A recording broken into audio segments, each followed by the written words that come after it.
Good morning, and welcome to College Conversations, where we try to shed some light on the pressing questions of the day. I'm Mark Krysiak, your host, along with my co-host, Dr. Jennifer Levy. We are bringing you three subject matter experts to talk with us this morning, but most importantly, we want to answer as many questions as we can during the Q&A session, which is toward the end of the presentations today. Please submit your questions via the chat feature at any time, and anyone attending in TC 208, please submit your questions via email to Dr. Casper at jcasper@cecil.edu. We will do our best to get to as many of those questions as we can. During the COVID pandemic, a new phrase entered the American lexicon: supply chain. For the first time, for many Americans, it became evident that we rely on many countries around the world for our basic necessities of life. As we experienced the pandemic and the subsequent recovery, we saw dramatic economic changes. And as the economy recovered, Americans experienced historically low unemployment and significant inflation, leaving many of us confused about what makes an economy good and what makes an economy bad.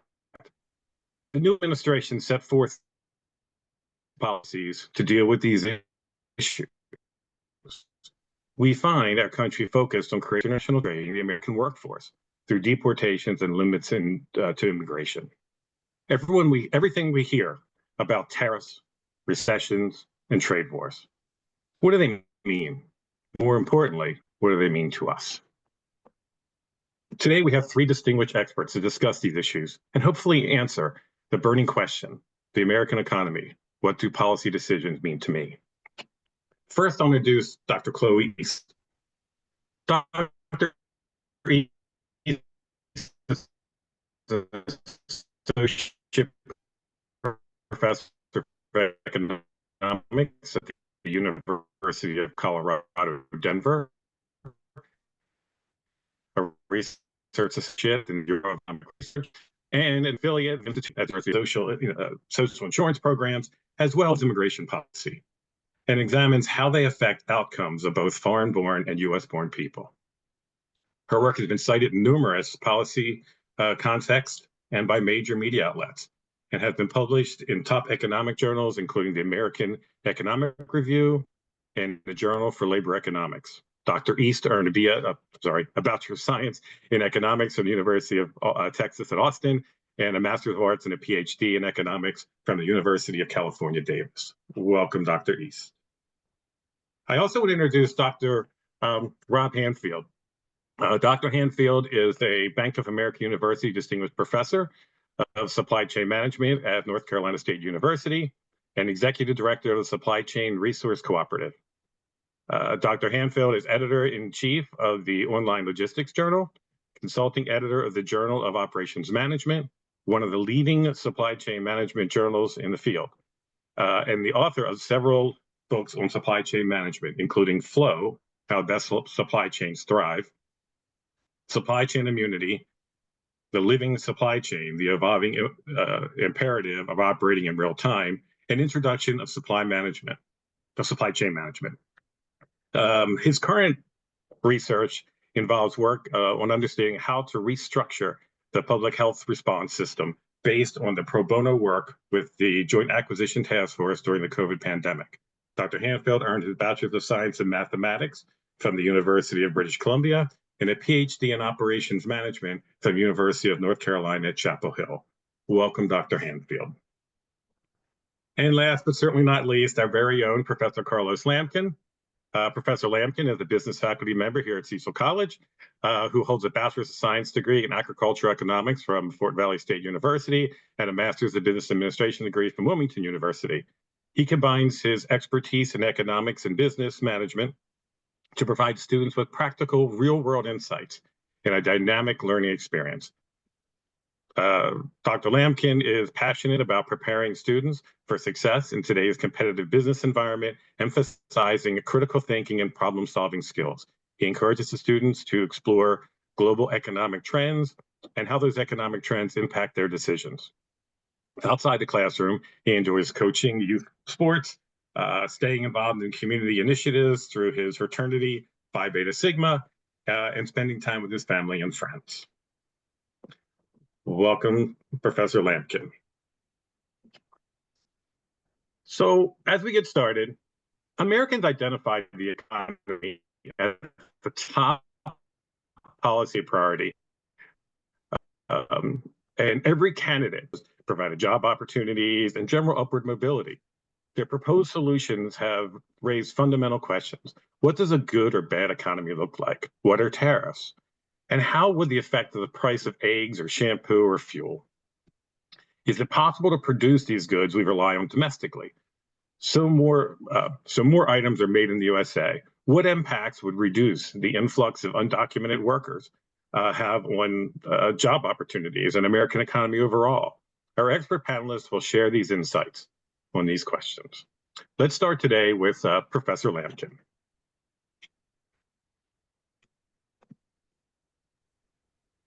Thank you, Mark. I'm going to share my screen real quick. Sure.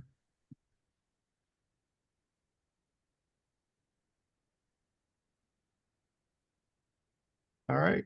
Hopefully everyone can see my screen. We can, Carlos. All right, thank you. And if there's any audio issues, just please let me know. All right, thank you. So we'll go ahead and get started. In regards to the state of the economy today, what are we seeing? Right, tariffs. Just proposed there's a 25% tariff that are going to be imposed on imported cars and car parts. What is that going to mean for the U.S. economy? Immigration, as Mark talked about. How is that going to impact the economy?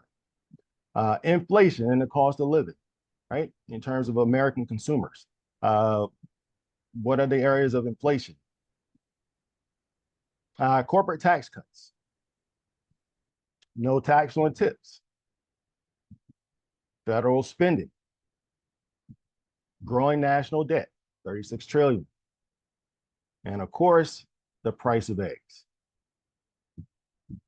So when we look at GDP, a leading economic indicator, it measures the total value of the final goods produced within the country. The U.S. economy is as measured by GDP, is the largest economy in the world. If we look at GDP for the year 2024, we can see that it was 29.7 trillion, increase of 2.8% from FY23. I want to focus on the federal budget when we're talking about deficits and debt and national debt. As we just saw, national debt is like $36 trillion, which is a lot of dollars, right? So it definitely occurs when federal spending exceeds revenue. So if we go back 2 years and we look at government spending for FY23, we can see it was around $6.1 trillion. But government revenues for FY23 were $4.4 trillion, which means that there was a deficit spending in 23 of $1.69 trillion. If we look at FY24, government spending was about $6.75 trillion. Government says spending, that should be government revenues, was about $4.92 trillion, which gives us deficit spending in 2024 $1.8 trillion. So our national debt, the $36 trillion, is an accumulation of our budget deficits. So if we look at the last 2 years, there's been about $3.5 trillion added to national debt, right? And of course, we have to pay for that debt. Based upon the CBO, the Congressional Budget Office, they project federal spending to be about, deficit spending to be about $2 trillion for FY25. Now, we have DOGE, right? And Elon Musk. DOGE is the Department of Government Efficiency. And they initially announced that the goal was to cut $2 trillion in federal spending for FY25. Now, they've since, pulled those projections back. And if we look at federal spending in regards to our budget, right? Where's the majority of spending? Where does it come from? So approximately 60% of spending is mandatory spending. So that includes entitlement spending, Social Security, retirement, disability, and survivor benefits, Medicare, right? Provides medical insurance for those individuals 65 years and older. And then we have Medicaid, right? Provides medical insurance for individuals that cannot afford it. And then we have our veteran benefits. So that accounts for about 60% of spending when it comes to the federal budget. When we look at other spending, we have, and I want to say, with mandatory spending, it's law, right? So once the budget happens, this spending is automatic. When we look at discretionary spending, which accounts for about 28% of the Fed budget, it includes such ticket items as defense spending. We have the salary and benefits of government workers, and then maintaining and acquiring weapon systems. Another big part of discretionary spending, and this is spending that's appropriated by Congress, is transfers to states. So in there, those monies, they impact institutional grants for research. For students, it impacts federal Pell Grants. Also, infrastructure, when we're talking about building our roads, bridges, broadband. Also in there is our protection agencies, the EPA, Environmental Protection Agency, FEMA, FDA, Federal Drug Administration, and all sorts of social programs. And then the last part of federal spending when it comes to the budget, that accounts for about 12% of the Fed budget, would be payments on our national debt, which you mentioned is about around $36 trillion. So when we start looking at, well, where are the revenues coming from? Well, approximately 50% of the revenues is through individual income taxes. So they include salaries, fees that we pay, commissions that you earn, tips, dividends, retirement income, and capital gains. Some of the other federal revenues include corporate taxes, payroll taxes, sale and excise taxes, and custom duty taxes. So once again, when federal spending outpaces revenues, it equates to budget deficits that will increase national debt.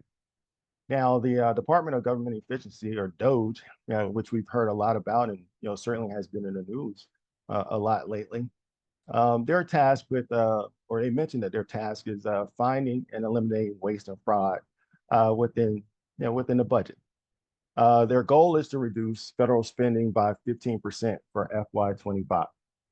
As I mentioned, they initially said they wanted to cut, $2 trillion, but they pulled back and said, well, they want to, cut at least 15% of the budget towards the end of this year. So what determines prices? Because, certainly the economy is, we can go through all these, statistics, but it's how you feel. How is it impacting you individually? So when we look at what determines prices, of course, it's market forces, supply and demand factors.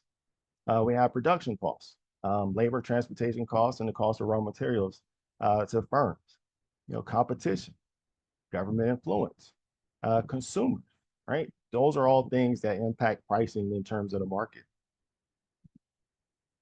And when we look at the American consumer, three of the main spending categories when it comes to the American consumer would be the cost of housing, right? Transportation costs, and grocery prices.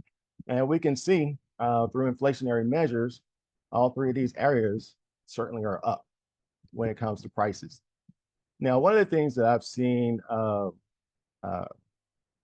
floating around and having people talking about on various social media platforms is personal budgeting. So consumers are well aware that, the costs are eating into their personal budgets. So they start looking at, well, how can we get our household to be fiscally responsible? So I saw, one of the plans that was floating around was the 50-30-20 plan when it comes to personal budgeting. So an example would be if you have $32 or $3,200 after tax in terms of income, 50% is going to go to cover necessities. 30% in necessities being, your rent, your your heating costs, those types of things. 30% goes to cover the things that you want, if you're going to eat out. And then 20% is going to cover savings and, debt payments in terms of paying down your debt. So, the good thing is you, while we're experiencing, these inflationary measures, you know, individuals are having these conversations in terms of, how to become fiscally responsible, in their personal households, which is, certainly a good thing. So, some of the questions to ask, would be, how does the U.S. get spending, under control? What is the impact, or what impact will the federal budget have on state and local governments? These are questions to ask. And then what are the main points of debate regarding the federal budget? One of the sites that I rarely use is called USA Facts. So USA Facts was a site started by Steve C. Ballmer, was a major benefactor of the site. But on here, you can go and look at, when we're talking about spending, where the dollar's going. When we're talking about revenues, where the dollar's coming in. And then certainly, as it relates to, deficit spending, what are those projections over the next couple of years? And that would actually conclude my portion of the presentation. I'm going to stop sharing my screen. Well, thank you, Carlos. That was really that was really great. Really good overview of the economics and how it impacts us. I'm going to kind of shift my focus a little bit and talk about tariffs. And I want to start by sharing really what I think or I'd like to dispel a few of the myths that people have about tariffs, and maybe some of the messaging that's going on out there in terms of how it's impacting the American economy. As you all know, we have a new administration, and a lot of businesses are extremely concerned about what's going on in the economy. And again, I study supply chains. It's what I've been doing for 35 years, and I've been getting a lot of questions from a lot of the media, more so than I've ever had in my entire career, having to do with tariffs and different things. So let's start with maybe the first myth. One of the first myths that we get is that tariffs are paid by the countries that are exporting to the United States. This is a big fallacy, right? Ultimately, it's you and me that are going to be paying these tariffs, because what happens, of course, is that these tariffs are passed on to U.S. consumers. They are essentially tacked on to the price of those goods. And there are, again, multiple studies by economists that show that full tariff pass-throughs occur. They've occurred for Chinese goods. They've occurred for goods from Canada and Mexico. And although, the Customs and Border Patrol will collect those tariffs, ultimately the importers bringing those products into the country will have to tack on those prices. They can't simply take 25% out of their profit margins. They will try to do different things to try to absorb some of those tariffs, but ultimately they're paid by you and me. And so this is, of course, worrisome, because it means that prices are going to go up for imported goods, and ultimately we are going to have to potentially deal with the effects of inflation.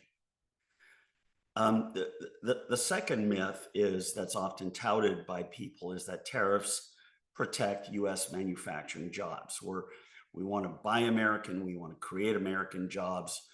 And the reality is that many of the jobs that have already gone overseas, and I live in North Carolina, so textiles was a big part of my state here, and those jobs are gone, right? Those factories are shut down, and unfortunately, they're not coming back. When jobs go overseas, it's only rarely that they do come back. But actually, if we try to bring them back through tariffs, the reality is we're actually hurting ourselves. We're shooting ourselves in the foot. Um, and those sectors that are targeted for retaliation often end up shedding jobs because they're impacted, and our exports will drop. And there's a great economic study that showed that yes, there were in the case of washing machines, and a lot of washing machines are produced in Mexico with a lot of other appliances. They were able to bring some of those jobs back to the U.S. The cost per job was about 817,000 annually per job. So it didn't make a lot of sense economically to do that. The third myth is that, oh well, this will help us be more competitive and will boost U.S. exports. Well, the fact is that it isn't that simple. Many of our global supply chains are intricately woven with other parties across the world. If you look at, for instance, an Apple iPhone, parts come from all over Asia for that component. If you look at the typical vehicle, even a GM vehicle, most of the components cross the border between US and Canada 6 or 7 or 8 times before it's finally assembled. So we have these global supply chains that go back and forth across borders. Every time it crosses a border now back into the US, there's going to be a tariff cost. So a lot of those inputs into final products will be subject to tariffs. And again, of course, that will be tacked onto the cost of that good. And ultimately, if we buy them, we're going to be paying more. The other thing to worry about is what's called retaliatory tariffs. And this means that countries like China, they can do what's called a retaliatory tariff. So they will say, oh, you're going to put tariffs against us. Well, we're going to put tariffs against you.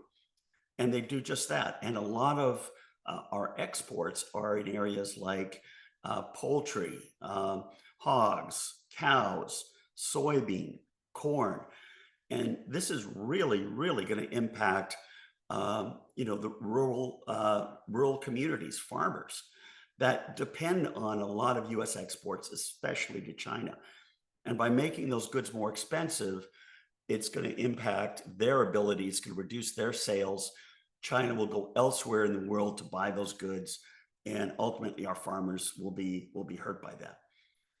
And that also goes for a lot of other products. So, for instance, Canada is adding tariffs to a lot of other American products like Harley Davidson motorcycles, Kentucky bourbon. There's a bunch of others there as well.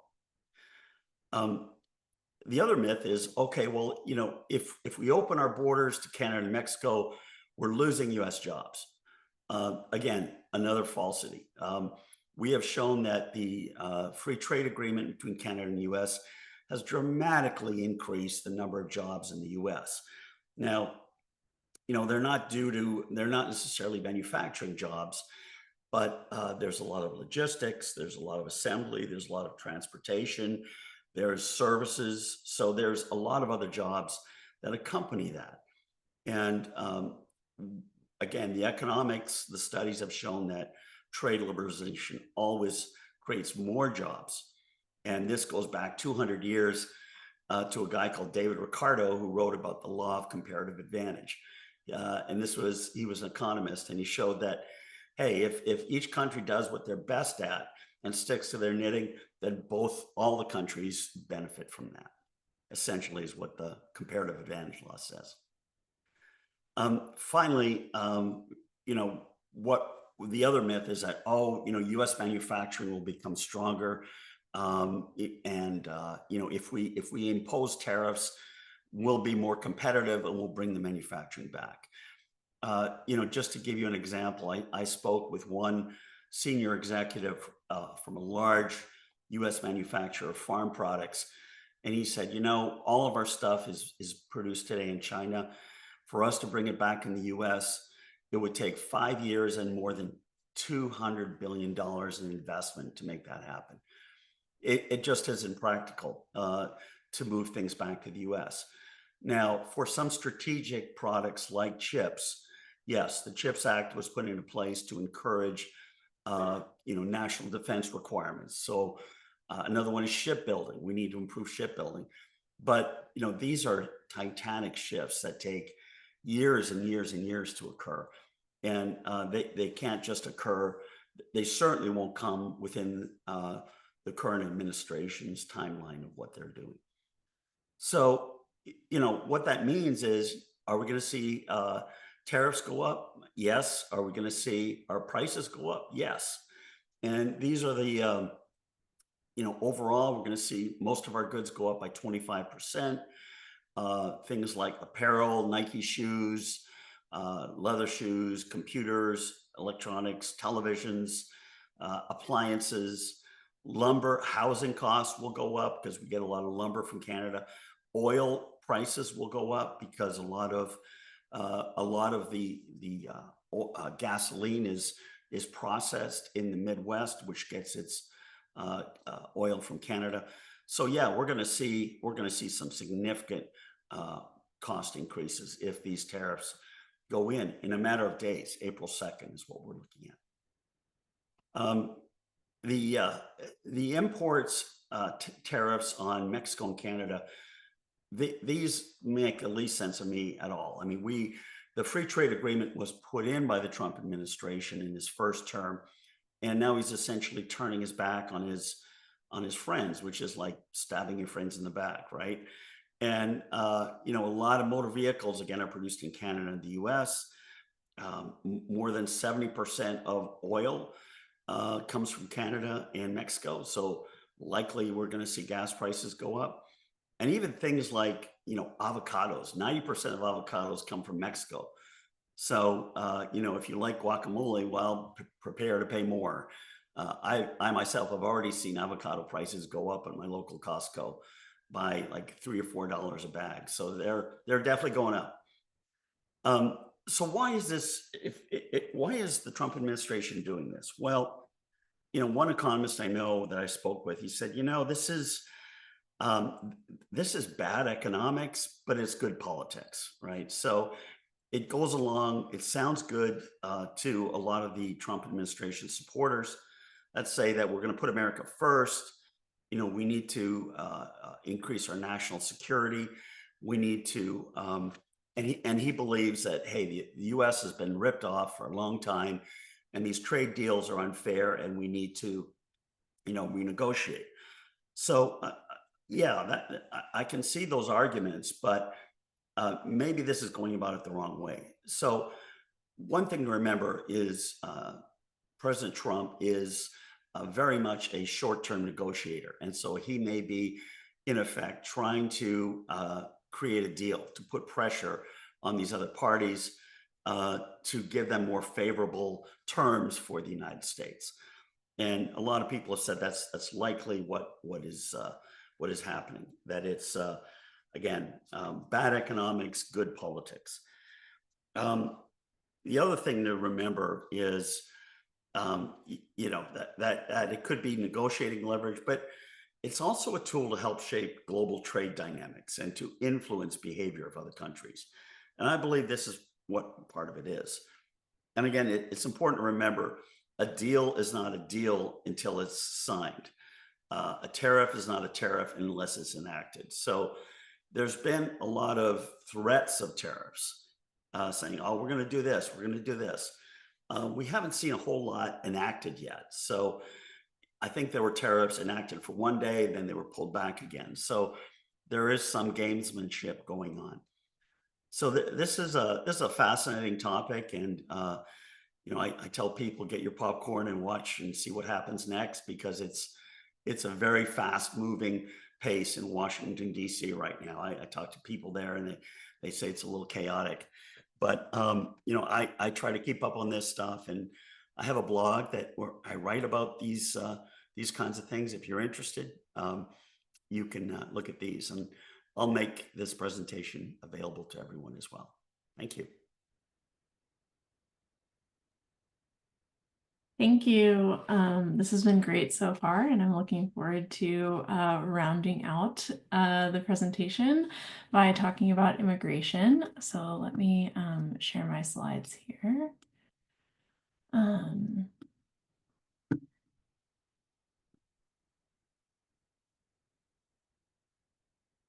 All right. Hopefully you can see them. Great, thanks. All right, so I'm going to be talking about another hot topic in the current political discussion in an area with a lot of policy changes happening rapidly right now, which is immigration kind of in general, but also specifically deportation policy and what is the impacts of deportation policy on our economy. So to kind of set the stage here, Trump, we know, has promised to conduct a massive deportation effort, and we are seeing this unfold in lots of ways. And I think it's important to note that a lot of these ways are extremely chaotic and likely unlawful based on judge orders that have already come out. Just to kind of also set the stage, the latest statistics suggest that there are about 11 million unauthorized immigrants living in the US who may be eligible for deportation. And there are another 3 million recent arrivals to the US just in the last few years who have uncertain legal status. And even since I wrote these slides the first time, I, sort of need to update them because this is such a fast-moving policy area. So we know that Trump has already changed the legal status of some of these 3 million people by revoking their temporary protected status of about 500,000 of these 3 million people, effectively creating another 500,000 unauthorized immigrants, which I think is actually really important to illustrate that who is an unauthorized immigrant is actually a policy choice. So Trump has basically overnight created more unauthorized immigrants through no choice of the immigrants themselves. So that just kind of illustrates that this is maybe a more complex issue and really more of a policy issue than is talked about in the media. So what I'm going to be talking about today is mostly economic impacts of mass deportations, but just to kind of give you an overview of what the economics research has found more generally about mass deportations, there's two other important findings that I want to highlight besides the negative economic impacts of mass deportations. The first is that mass deportations not only impact people who are unauthorized themselves, but they also impact their families and the broader communities. And one way we see that is through lower safety net program participation for US-born individuals living in mixed status households. So concretely, what this means is that US-born children who are US citizens are less likely to receive medical care and less likely to receive food benefits because their parents or somebody else they know is fearful that that will impact their immigration status or deportation, likelihood. So these have sort of broad-reaching, the mass deportations have broad-reaching impacts beyond just people who are unauthorized. And sort of a second way of illustrating that is that, we hear a lot in the political rhetoric that mass deportations are going to improve public safety. And the research is actually incredibly clear that this is not true. That mass deportations lead to no big changes in crime in a local area, but that they do reduce trust in local law enforcement. And this is because often, as I'll talk about in a bit, mass deportations happen through coordination between ICE and local law enforcement agencies. And so when people are fearful that, reporting a crime to the police will cause them to be deported, that actually reduces the likelihood that people report crimes. And I literally just saw a news story yesterday that reported this phenomena is actually happening in the Trump administration. The police are frustrated that deportations are making it harder for them to do their jobs.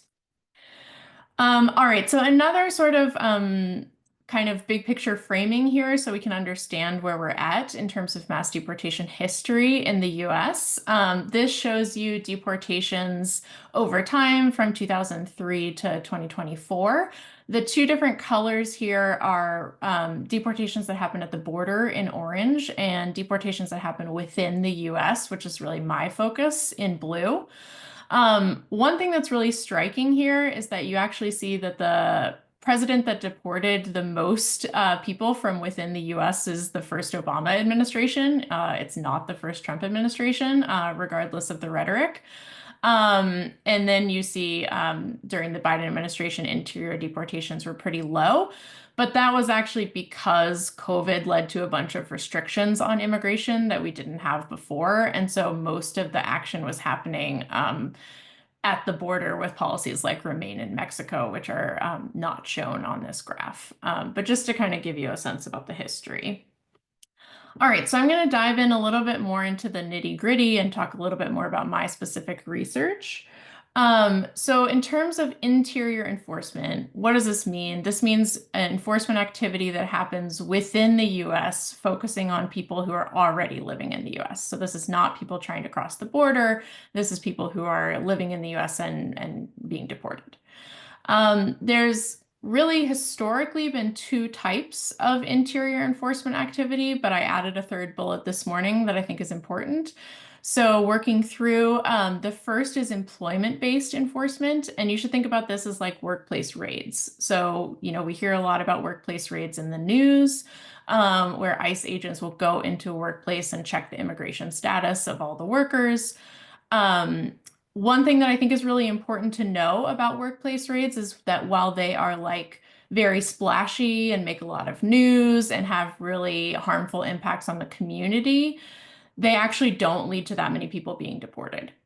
So while workplace raids were used a lot in the Bush administration and the first Trump administration, very few people were actually deported as a result of workplace raids. Like we're talking in the dozens, not even in the hundreds or thousands. The second type of enforcement activity, which is the one that I focus on, is what's called police-based enforcement activity. And this is the use of local law enforcement agencies, including police officers, to enforce immigration law in their local communities. The policy that I focus on is a policy called Secure Communities that was implemented in the first Obama administration. And I'll tell you a little bit more about what that looked like on the next slide. But I think we also need to acknowledge that we're actually seeing, since this is a talk in higher education, we're actually seeing immigration enforcement sort of pivoting to focus specifically on people in higher education. There's been several very newsworthy cases in the last week or so about graduate students being targeted for deportation. Again, questionable whether that's lawful or not based on the evidence that we've seen so far. But I think this is an area we need to pay attention to, these sort of extremely targeted and unprecedented deportations that we're seeing. Okay, so I'm going to focus on secure communities, and this policy was implemented, as I said, in 2008 in the Obama administration. And what it did is increase communication between local law enforcement agencies and ICE, so that when somebody was arrested and brought to jail as part of the booking process, when their fingerprints were taken, the fingerprints would be sent automatically to ICE to check people's immigration status. And this meant that when somebody was arrested, the likelihood that that could lead to deportation, greatly increased. And so in the sort of first era of this policy, about 400,000 people were deported, and this is between 2008 and 2013. So the policy was rolled out county by county, and this is how we sort of identify the causal impacts of the policy relative to, correlational effects of mass deportation. So essentially we're comparing the labor market outcomes in counties that adopted secure communities earlier relative to the labor market outcomes in counties that adopted secure communities later. And those counties should be basically identical other than the policy change itself. So what do we find? We kind of proceed in a couple of different steps here. So I'll start by saying, what do we find on the foreign-born immigrant population? So we see that secure communities reduces the employment of the immigrant community beyond just those deported. So there was this big, increase in deportations and detentions, as I said. But what we find is that even people who remain in the U.S. and are not deported or detained are negatively impacted by secure communities. And how does this happen? This happens through what we call chilling effects, meaning that people who remain in the US are now much more fearful of going out and doing any kind of daily activities. One of those daily activities is going to work. So even driving your car to go to your job is now much riskier because it can result in deportations at a much, higher rate. And so we show that immigrants who remain in the US are less likely to work because of fear of deportation. And one of the reasons that this might be happening is that while secure communities was sort of touted, talked about as if it was a policy that was going to be really targeted and only impact serious criminals, and the name implies that it's going to improve public safety, that actually was not the case if you look at the policy. So the most serious criminal conviction of the people who are deported, 79% of those deported, it was a nonviolent crime, and 17% of those deported were not convicted of any crime before they were deported. And so this is not really targeted in the way that it was, promised to be. And that might be one reason why we see these chilling effects, because it sort of just creates more general feelings of fear in the community. Okay, so now what we might all be wondering about is, what does this do for US-born people? What we see, very counter to the political narratives, is that secure communities reduces the number of US-born people who are working and does not increase their wages. And we explore in our research why this is. And there's basically two main mechanisms for why we find this potentially surprising result. The first is that when we're sort of told these stories by politicians that a deportation will create a job for a US-born worker, that implies that the unauthorized immigrant worker is working in the exact same job and has the exact same skills as a US-born worker. So when they're removed, a US-born worker simply slots in and takes that job left behind by an unauthorized worker. That is not true. So unauthorized immigrants work in different occupations than US-born people do. And in general, unauthorized immigrants work in lower paying, more dangerous, and otherwise less attractive jobs compared to US-born people. And I'll show you what this looks like more specifically on the next slide. But that's the first mechanism. The second is that unauthorized immigrants just generally contribute to stimulating the economy. They eat out at their local restaurants, they get haircuts, they pay taxes, and all of this helps to create jobs so that when that goes away because of mass deportations, that actually leads to lower demand for US-born workers. So let me show you on the next slide a little bit more about what are the jobs that unauthorized immigrants work in and how does this compare to what US-born people do. So this is the top 15 occupations for unauthorized immigrants in the US. The blue is the percent of unauthorized immigrants working in that occupation. Red is people who have some kind of more legal status, and green is US-born people.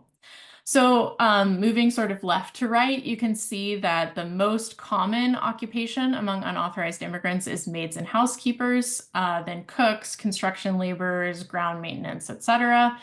And the other thing that's really striking in this graph is that the occupations that unauthorized people take are not the same occupations that US-born people take. So when the US deports somebody who is working as a cook, it's not like there's a backlog of US-born people who are dying to take that job that's left behind. So what we show sort of above and beyond the fact that no, they are not substitutes, which I'm sort of illustrating for you on this graph, they're not working in the same occupation. Beyond that, it actually seems like they are unauthorized immigrants are complements for US-born people. And so what do I mean by that? So I think this is sort of most easily illustrated with some examples.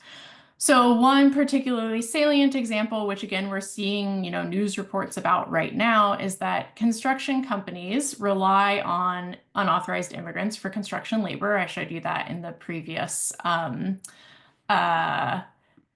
the previous slide.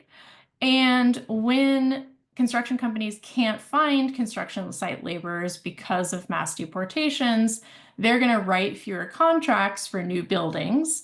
And that means not only fewer jobs for construction laborers themselves, but also fewer jobs for construction site managers, for architects, and other, types of jobs that these construction companies hire people to do. And these other jobs are taken by US-born workers generally. And so not only do we see that US-born people don't sort of take the jobs left behind by unauthorized immigrants after they're deported, but that the types of jobs that unauthorized immigrants take actually help to create more jobs for US-born workers. And this is a really important point that has been shown not just in my work, but in decades of economics research on immigration, that in general, immigrants are not substitutes for US-born people, but rather they are complements for US-born people and help to create more jobs for US-born people. Okay, so I will, I think, skip ahead to the second mechanism here.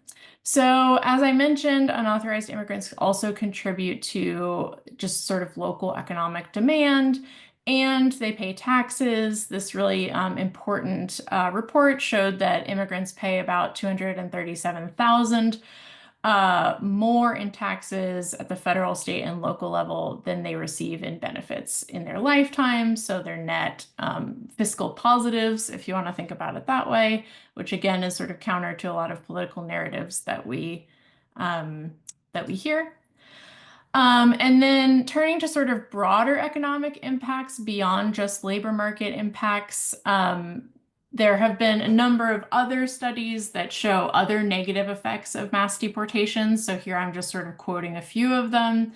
One finds that the mass deportation of about 8 million people who are currently working in the US would increase inflation by 10%. And that's really important because, we know that inflation is one of the most salient economic issues for lots of people right now. Cost of living has gone up quite a bit.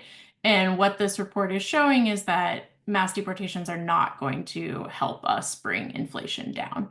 And then lastly, reports have shown that GDP would also decrease as a result of mass deportations. So GDP would go down by about 6% for every 7.5 million people who are deported.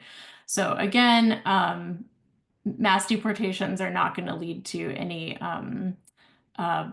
big positive economic changes for all the reasons I talked about here. So I'll just wrap up by sort of broadening out a little bit and saying that targeting immigration is not going to solve any of the economic problems that we have in the US today.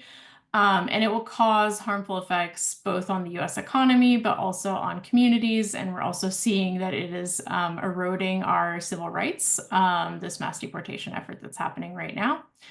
And I think it's also informative to know that this is not the first time that presidents have used immigrants as a scapegoat for economic problems. This has been happening for at least a century in the US.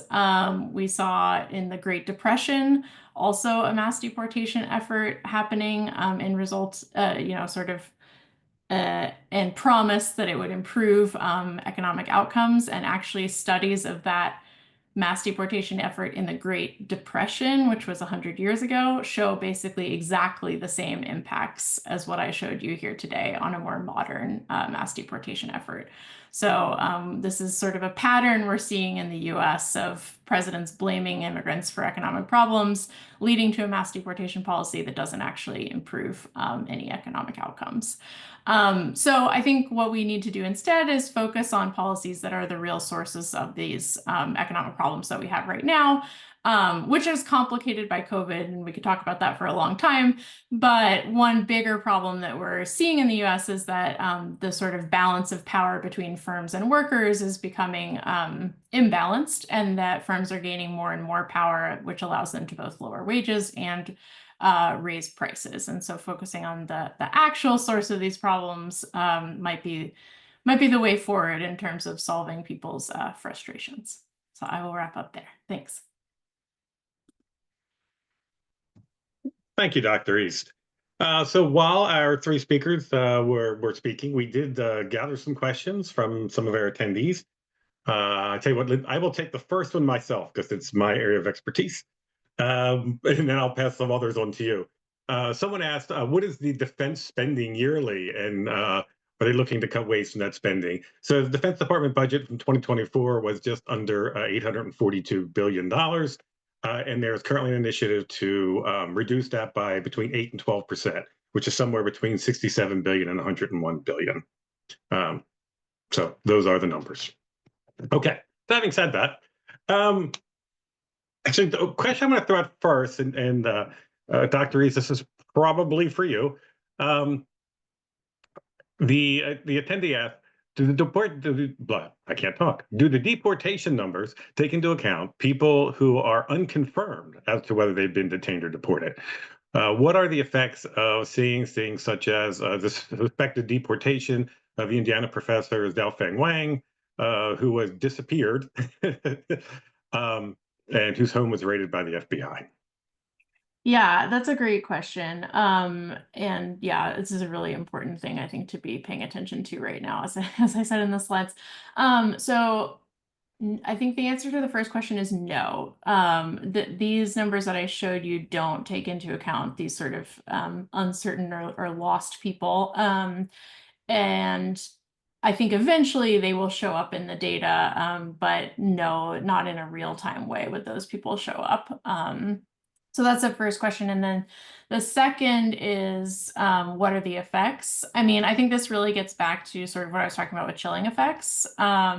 We know that even anti-immigrant rhetoric, much less taking somebody off the street, unclothed, or not unclothed, but plainclothes officers removing somebody from the street, is going to have these big chilling effects. So it's going to cause people to, be much more fearful of speaking out within academia because it's going to because it might target their immigration status. We just saw over the weekend that a bunch of foreign graduate students in the US were sent emails from the Trump administration saying that their political speech means that their visas are being revoked.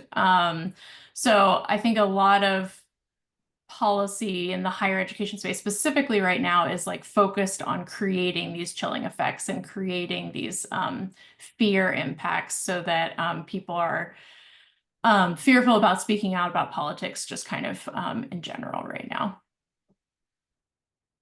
Thank you. Anecdotally, I work for a nonprofit who does a real big 4th of July celebration, and about a third of our volunteers come from a Latino community group, who this year has notified us that due to the fears from this, they are withdrawing and they will not be sending any volunteers because their individuals fear the reprisals. So it is real and local. So some other questions, and we have a lot of good ones.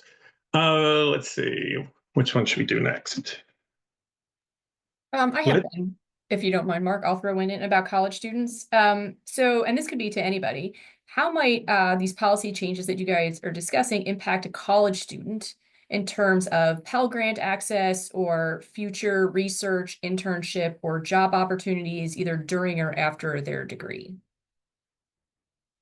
I can speak to that. Yeah, I engage a lot with business executives, and unfortunately, with the current environment, businesses hate uncertainty. Yeah, they don't like it when they don't know what's going to happen next. They don't know what the status on a lot of their workers. They don't know, what's going to happen. The federal government has been shedding a whole lot of people.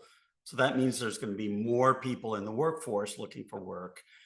And the spending on capital spending and hiring right now is completely frozen, based on the executives I talked to. So it's going to be tough to find a job in this environment, unfortunately, for college students that are graduating. Companies just, they don't know what's going to happen next, and they don't know if the economy is going to go down or inflation is going to go up and slow growth. So that uncertainty is very very difficult for them to deal with. And when they don't know what's going on, they freeze, right? So that's what's happening at the moment.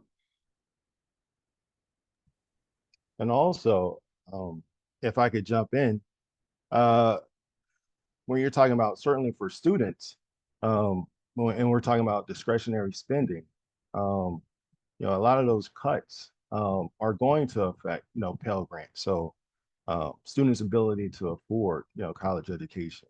And, when we're talking about those institutional research grants, we've seen those being cut, as well. We saw grants, cut to Columbia University. So, research grants, cut to University of Penn.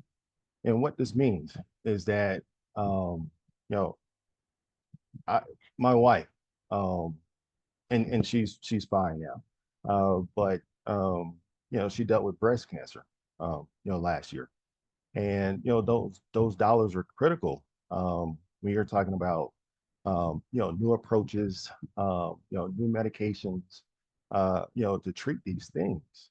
Um, so when you don't have those, those dollars that go to, critical research areas, those things can certainly impact, you know, individuals, certainly their way of life. Uh, so those are things that, we certainly must, continue to look at. And, we're talking about how those things are going to, trickle down, ultimately how they're going to affect, local and, and state governments. Thank you. So a couple of other really good questions out here. One I want to throw out from one of our students is, some say the current administration wants to create a recession. What would the rationale be for making recession a goal, and could it ever be good for the economy long term? That's for any of you.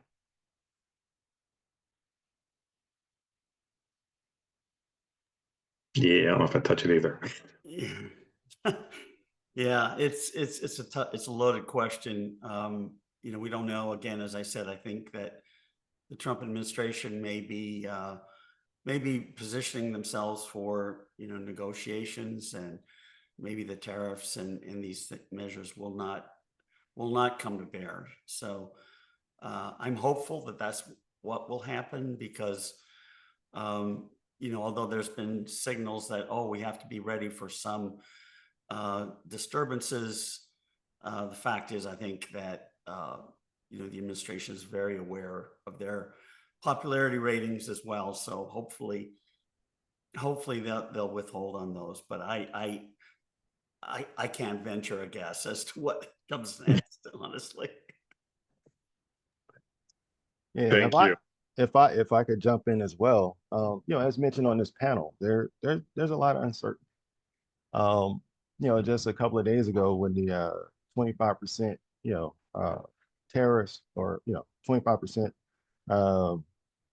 tariffs on imported cars and car parts.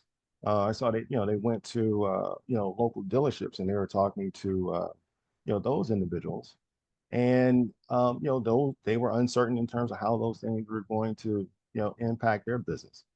But one of the things that they mentioned was that those cars that were sitting on the lot, they expected prices to increase, some $4,000 to $5,000 a vehicle.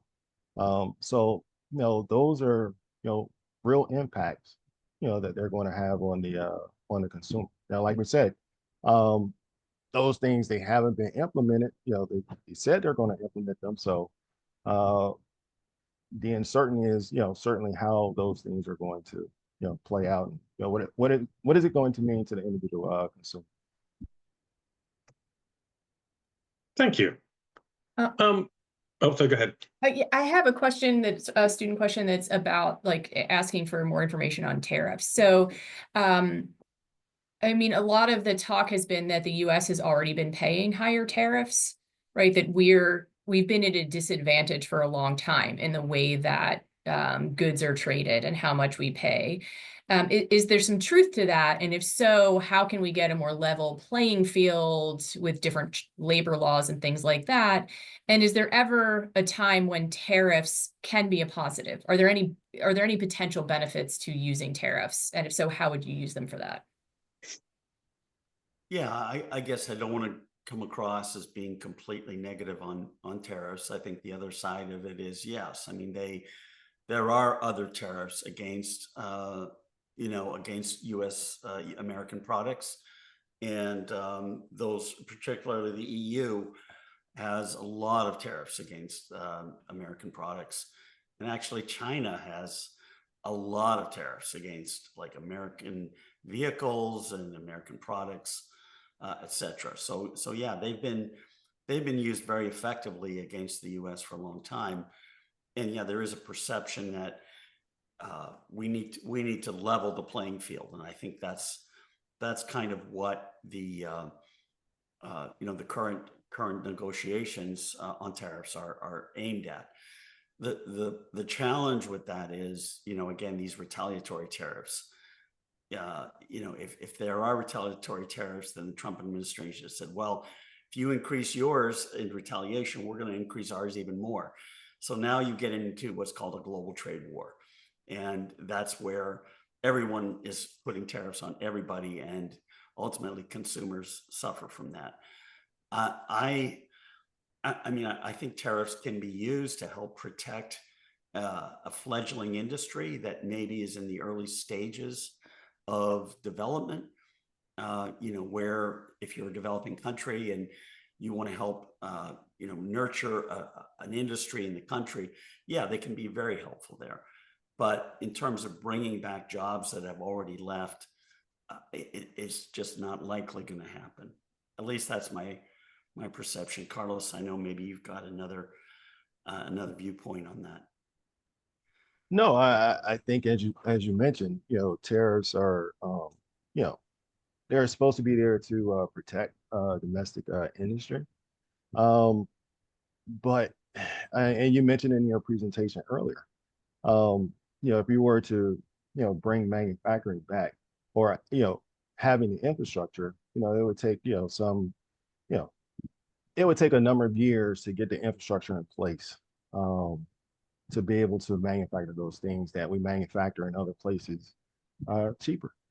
And, to be honest, we're, as the American consumer, we gorge on cheaper prices. So how are we going to get cheaper prices when we make things cheaper? What happens if we were to, make more things over here? Certainly, you get, transportation costs and those things would be cheaper. But the overall cost that goes into making those things are, they're still going to drive prices up, from my vantage point. Thank you. So, Dr. Reese, I guess this one's for you too. Is there any positive aspects of the increasing mass deportations? I would say no, other than potential political gains. But no, I think the research is very clear that there are no real winners from mass deportations. Just that short and sweet answer. That's good. I like that. Efficiency.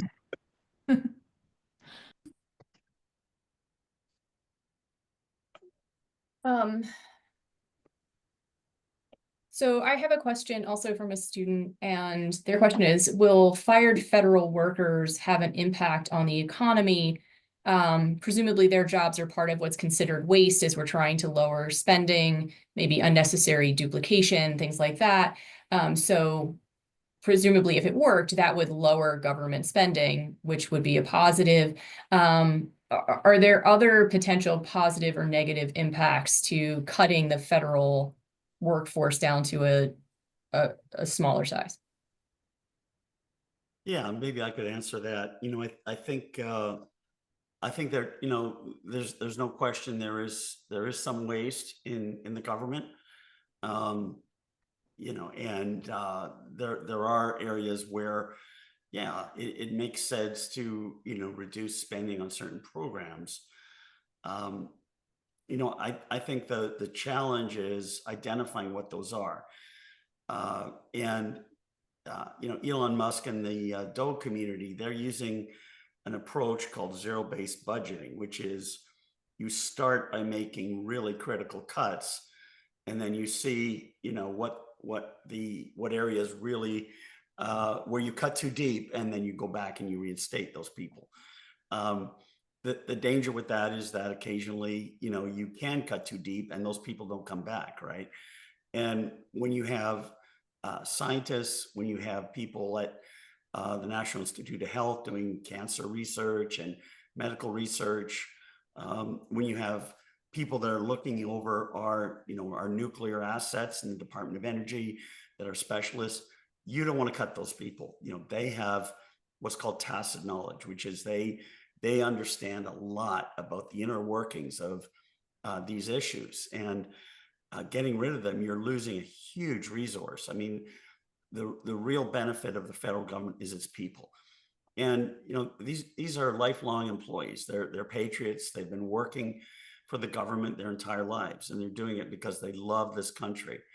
And just to cut them for no reason makes no sense to me at all. I don't understand it. And I've done a lot of work with the government. I've seen that there is some waste, but I think that the way they're going about it is just not a great way to do it. Yeah, I could add to that just with a couple of things.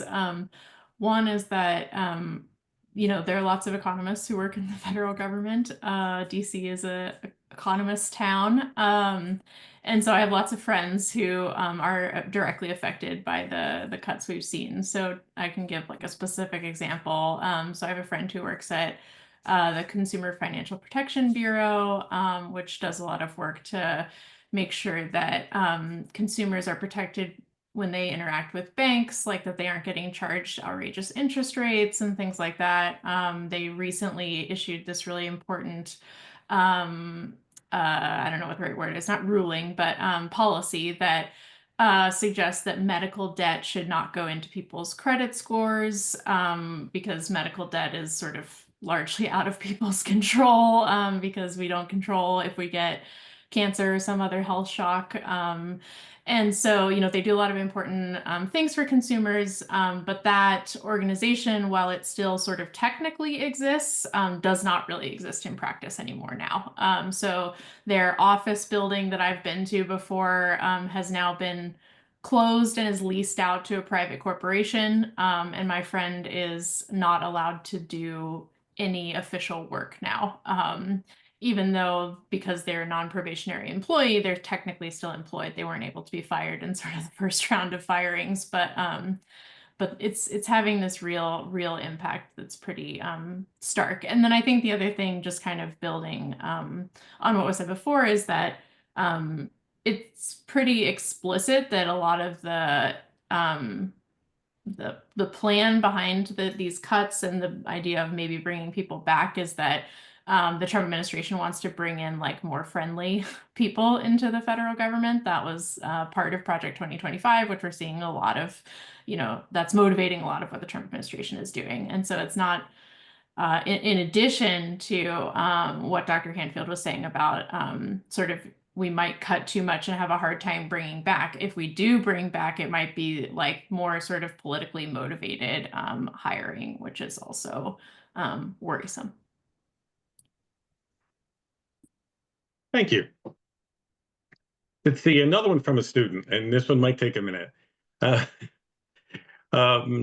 anyone know specifically what would be the impacts to consumers if we transition from private insurance to universal health care? Great question. That is. Yeah, I'm not a healthcare expert. I should say though that I'm originally from Canada, from Calgary, and I grew up under universal healthcare. And both my parents, who are alive, my mom is 95 and my dad is 91, so they're both alive and are dependent on universal healthcare. Uh, for me, it's been my experience has been very good with universal healthcare. Um, I think that yes, it does take longer for people to get see specialists, for instance, under that condition. But for just regular physician visits and so forth, there hasn't been that much. I think it's a problem in this country that many people do not have universal health care. And if you visit your local ER, you'll see why. I mean, a lot of people have no other option but to go to the ER when they have health issues, and that particularly impacts a lot of our lower income communities, where people just are suffering because they do not have health care, and they go with issues that are untreated for very long periods of time. So it is something that I think would really benefit this country if we were able to get there. I think Obamacare was a step in the right direction, but it's still unaffordable for a lot of people. Just my personal view. And if I could jump in on that, I have a nephew. He's to speak to what Dr. Hatfield just mentioned. He's an ER nurse in Nashville, Tennessee, and they're just inundated. With people coming in because as he mentioned, where else are you going to go, or where else are you going to go? So when we talk about having access to healthcare, those things that are minor, and you can get those things checked out early on, don't become, or hopefully don't become major issues later on when those costs and those services for those particular elements certainly increases. Yeah, Thank I think I'll just say one last thing about this, that I think this is something that economic theory is actually extremely clear about, which is somewhat rare, that we should have something like universal health care, because the health insurance market and healthcare in general is sort of a classic like market failure. It meets all the criteria under which we as economists would say there should be government intervention. And so I think from that perspective too, it just makes sense, and hopefully we continue to move in that direction, although I don't know. thank you. Oh, can I just add, um, the last point was there's just such a wide disparity in terms of costs. I mean, it's like if you have a, let's just say a MRI, at one hospital, that might be different at another hospital. It's just a wide disparity in terms of cost. So, that's another thing that's adding to the confusion and the uncertainty within that particular marketplace. Thank you. Hey, I do want to add, Dr. Dreyer noted that I about was a gonna third, say, I got it too. Go ahead. about a third of Americans already have universal health care through Medicare, Medicaid, and TRICARE, which is the health insurance for the military. Just so you know. We had a student question that I really like as far as thinking about where to go from here. And that is the obvious question of what can students do to make a positive impact on the economy for themselves, for their families, for their communities in this uncertain time. So like, what is something proactive that we can be working on either as an institution or as students within the institution? Yeah, I can take that one. I think the number one thing you can do is you can vote in elections, right? I mean, uh, it's amazing to me that there's a lot of young people who don't vote. They just say, "Oh, I don't care. It doesn't make a difference." It absolutely does make a difference. And the second thing you can do is you can write your congressman, you can write your senator in Maryland, and whenever I write them, I always get a response. So there are people, it may not be the actual congressman or congresswoman, that will respond, but they have aides that look at every email that comes through. And if you feel strongly about the uncertainty around tariffs or deportation or prices or inflation, make your feelings known to your congressman or senator, and they listen. And there's been a number of town halls where people have also shown up and protested and indicated how they feel. So becoming politically active, I think, is the best thing you can do to influence and make a positive impact. Once again, if I could jump in, totally true. You have to familiarize yourself, with the issues, of the day, and also, get involved locally. What's going on locally? Those are things that, certainly have an immediate impact in terms of your livelihood. And, as I said, there's town halls that you can attend. At Cecil, I mean, there's interest groups, that you can, certainly be a part of, that talks about, these particular issues. And then you start to look at, how can we take these particular things forward? And how can we start to, make change certainly at the local level. Yeah, and Carlos, that's a great point. And, one of the very active local things you can do is, we do have midterms coming up in November of next year. And they're always looking for volunteers, to help with, with campaigning for people that are on one side or another of any of the issues. Yeah, and I think the immigration policy area is actually kind of a useful illustration of how much state and local policy matters, because even though it is largely under the federal government purview, partly because we have had no comprehensive immigration reform since the 80s, there's been a lot more role for state and local policies to matter in the immigration policy space. And so to give an example, like here in Colorado, there's a really active sort of pro-immigration, political movement. And what we're talking about here right now is passing a Bill of Rights for immigrants in Colorado specifically. So to provide them with rights here and be very explicit about that. And that will actually matter a lot for the livelihood of immigrants here. So there's lots of things that even if at the federal level it feels sort of hopeless, at the state and local level can really matter a lot. And there's just a lot more room, I think, to have an impact at the state and local level. Thank you. To add on to that really quickly, though, like if students don't feel particularly political, if political isn't what they want to get involved with, but that they recognize that the economy is in a very difficult place right now for whatever reasons, are there things that they can do, like does for example, does shopping locally and those types of initiatives make a difference? Like are there things that they can do on that level to support their community, their hometown, that don't feel like they're making overt political statements? Oh, sure. If I could jump in, shopping, locally. What is that? They usually have, what is it called? Small business Fridays, where, it encourages you to go out and, shop at your local ice cream shop, or, shop at your local, craft shop. Those individuals, they need your, participation. They need your dollars to survive and stay afloat. Yeah, I would agree. Also there's a lot of farmers markets that take place, and going to those and supporting local farmers is always great. And again, small business, support small business.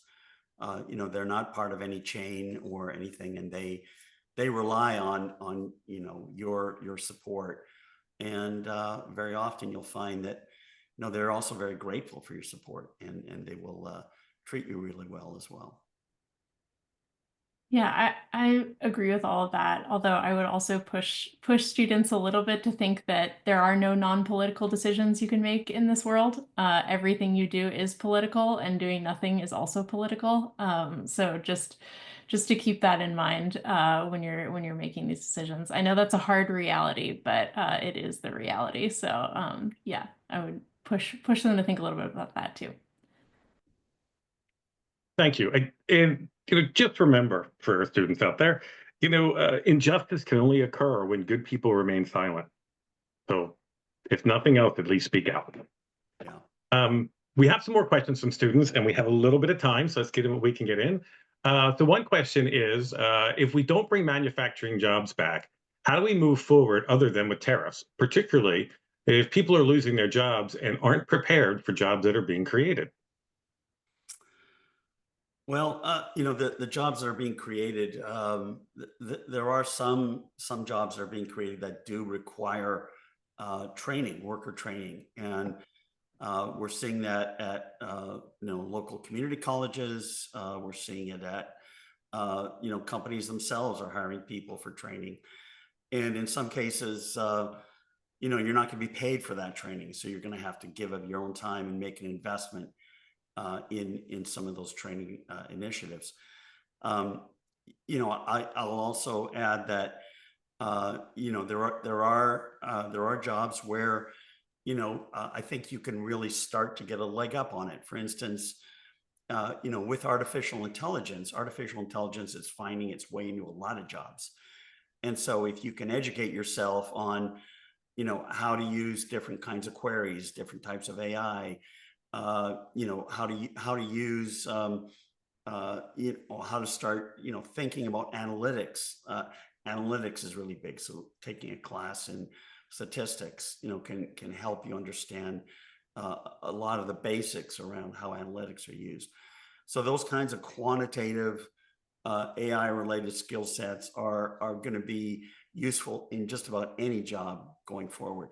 So I think, getting yourself ready, also taking, internships, summer jobs, is also a good indication of how you can work. And lastly, if there's an area where you want to work, like healthcare, even taking a job in a hospital where you're working, maybe not the most glamorous job, but you're gonna be exposed to, what it's like to work in a healthcare environment. Any of that kind of experience is good. It's better than just working at a McDonald's or what have you.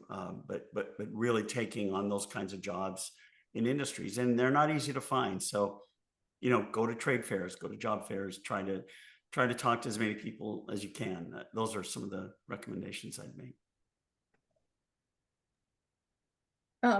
We have one last question, and I think it's a good one to end on. For those of you that are, by the way, that are in TC 208, pizza should be there momentarily. If it's not there now, if you wait around for 5 minutes, it should be showing up. But this last question is, with all of these big important issues, how do we start to have conversations with people who are pretty diametrically opposed to our way of thinking? So what is a way to have a productive conversation when people are so at odds around these particular issues? Yeah, that's also a really tough one. I've found that when I've had those kinds of conversations, it's going to be really difficult to change people's political views, in one way or another. People are sort of entrenched in their way of thinking, and it's going to be difficult to change them. However, I think it's important to, state the facts, right? Just stick to the facts, stick to data, stick to what you know.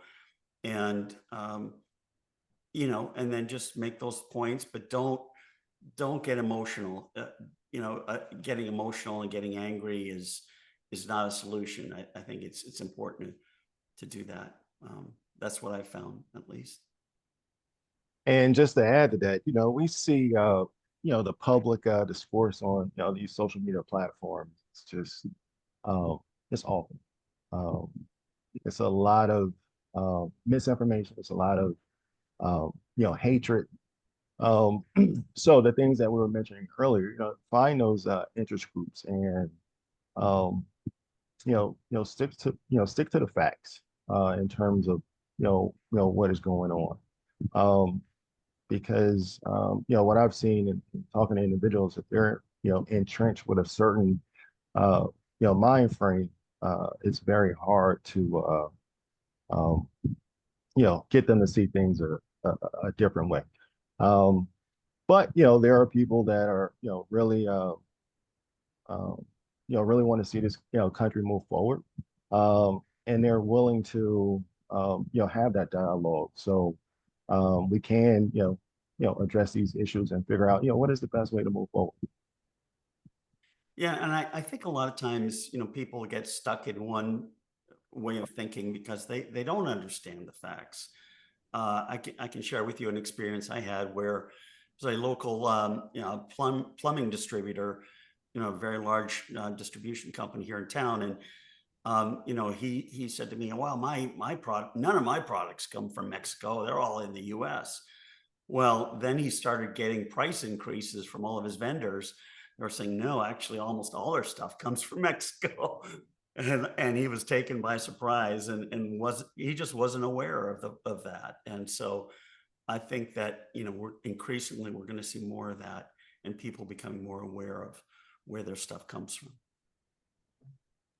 Yeah, I think I'll just add two things to that. One is that I think one thing I've been working to do better at, and I think the other panelists on on this call have done really well today, is sort of accompanying facts and statistics with anecdotes that sort of support the facts and statistics, just meaning like personal stories or things like that. Because I think that really speaks to a lot of people in a way that numbers don't. And as somebody who's trained to be a quantitative scientist, that is a hard lesson to learn, speaking of hard lessons, but that's something I've been thinking about.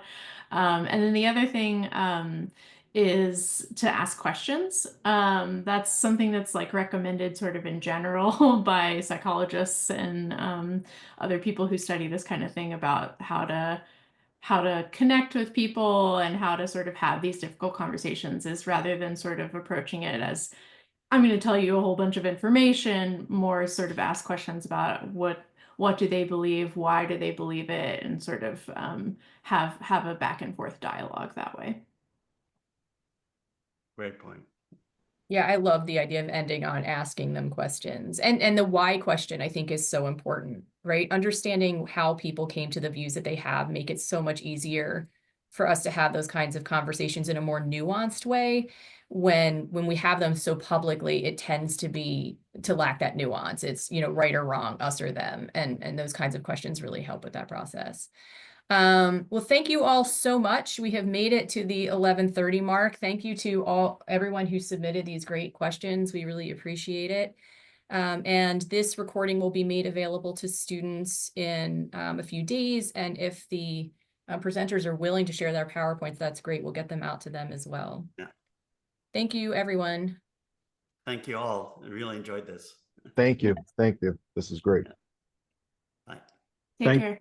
And thanks everyone who participated. Thanks to students and the faculty members as well.